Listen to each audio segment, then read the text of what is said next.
There's nothing worse than a jump cut, so in this video I'm going to be showing you some of the easiest to perform and best looking transitions that you can use in your YouTube videos.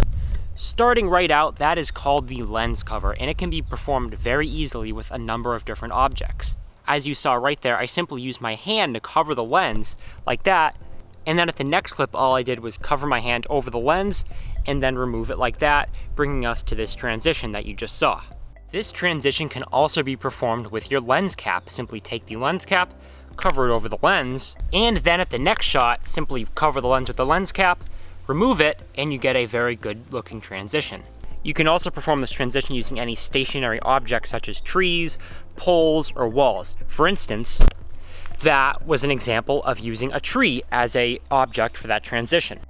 Next up is going to be any motion blur transition. So this is motion blur that happens when the camera shakes suddenly, such as like that, and that can look really good. To do a motion blur transition, all you simply need to do is shake the camera very vigorously, such as that. Then when you get to your next clip, simply shake the camera more vigorously, and that's your transition.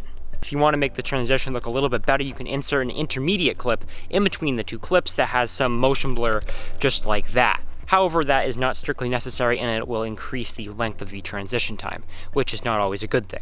Next up, I want to talk about fading to black time-lapse transition. So this is when you're going to be doing a time-lapse of, let's say, a sunset or a sunrise, and you're going to be fading to black at the end or the start. Here's an example of a time-lapse of a sunset that then goes into a lens cover, and now here I am. And thank you guys so much for watching. I hope you have enjoyed this little video. I use these type of transitions a lot to transition from sequence to sequence to make my videos a little bit more interesting. If you guys have any ideas for transitions that I might have missed, please leave them in the comments, and I would love to hear back. Anyways, thank you for watching, and I'll see you next time.